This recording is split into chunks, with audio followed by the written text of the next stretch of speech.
दोस्तों, दिनाक्षी short hand में आपका स्वागत है। अगर आप चैनल पर नए हैं तो चैनल को सब्सक्राइब करें और बेल आइकन ज़रूर दबाएं। आज की संपादकीय डिक्टेशन 773 शब्दों की एक डिक्टेशन रहेगी जो कि 80 शब्द प्रति मिनट की गति से बोली जाएगी।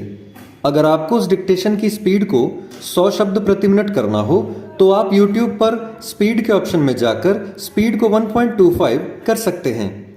इस डिक्टेशन की डेमो आउटलाइंस आप हमारे टेलीग्राम ग्रुप से प्राप्त कर सकते हैं।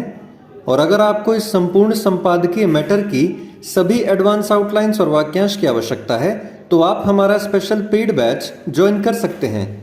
हमारे पेड बैच में दी गई एडवांस आउटलाइंस और वाक्यांश की सहायता से आप शॉर्ट हैंड को 120 प्लस की गति में लिखने में सक्षम होंगे। इस बैच को ज्वाइन करने के लिए आप डिस्क्रिप्शन बॉक्स में दिए गए मोबाइल नंबर पर व्हाट्सएप कर सकते हैं। तो चलिए डिक्टेशन को स्टार्ट करते हैं। डिक्टेशन 5 सेकंड बाद स्टार्ट होगी। Ready, start. विपक्षी दल किस तरह निरर्थक, निराधार और देश का समय एवं ऊर्जा बर्बाद करने वाले मुद्दों की ताक में रहने लगे हैं, इसका नया प्रमाण है निर्माणाधीन संसद भवन के ऊपर स्थापित अशोक स्तंभ की प्रतिकृति में बने शेरों की मुख मुद्रा को लेकर उठाई गई आपत्ति। पहले विपक्षी नेताओं ने यह प्रश्न उछाला कि इस प्रतिकृति का अनावरण प्रधानमंत्री ने क्यों किया। जब उन्हें यह पता चला कि इस अवसर पर लोकसभा के अध्यक्ष और राज्यसभा के उपसभापति भी उपस्थित थे तो वे ऐसा कुछ खोजने लगे जिस पर आपत्ति जताई जा सके। अंततः उनकी दृष्टि इस प्रतिकृति में बने शेरों के मुख पर गई और फिर उन्होंने ऐसी बेतुकी बातों के साथ हंगामा खड़ा कर दिया कि ये तो सारनाथ जैसे नहीं बल्कि गिर के जंगलों सरीखे शेर लग रहे हैं। यह स्पष्ट ही है कि गिर का उल्लेख करके यह बताने की कोशिश की गई कि चूंकि प्रधानमंत्री गुजरात से आते हैं इसलिए वहां के शेरों को महत्ता दी गई। क्या ऐसी बात करने वाले यह बता सकते हैं कि सैकड़ों वर्ष पहले सारनाथ के अशोक स्तंभ पर उकेरे गए शेर देश के किस हिस्से के थे?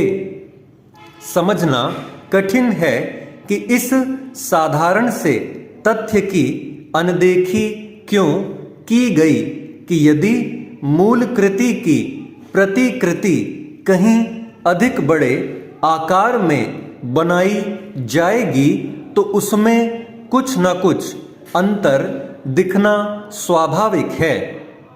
इसी तरह कई बार इससे भी फर्क पड़ता है कि किसी प्रतिकृति प्रतिमा को किस एंगल से देखा जा रहा है अथवा उसकी फोटो कितनी दूरी या निकट से खींची गई।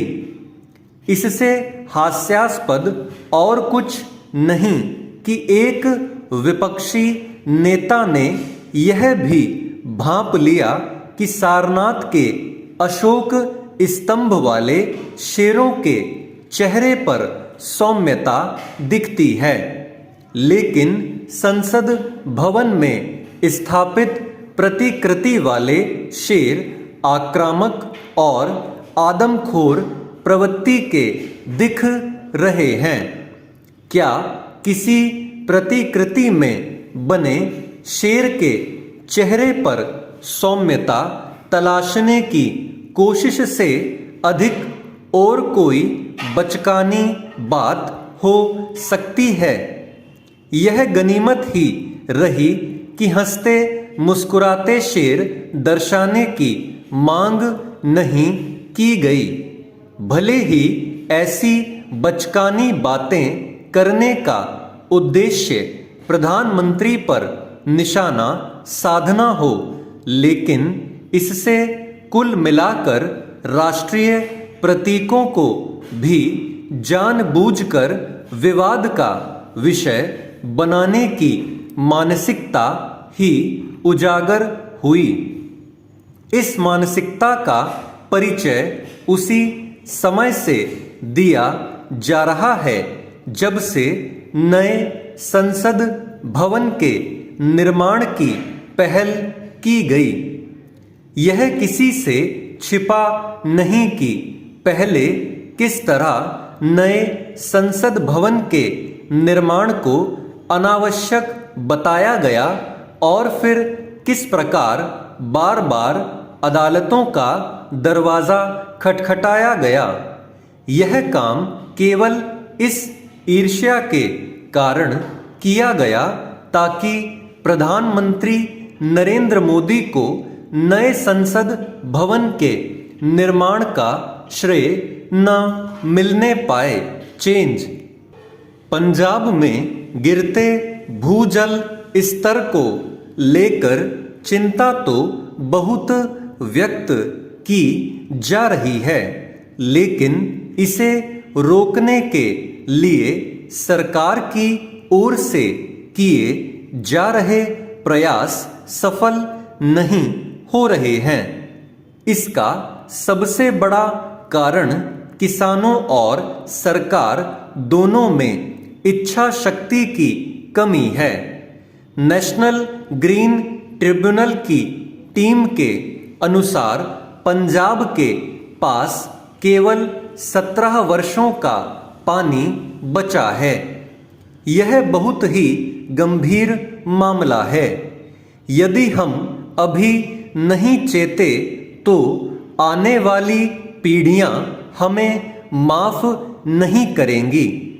किसानों को बार बार समझाने, जागरूक करने के बाद भी वे धान का मोह नहीं छोड़ पा रहे हैं।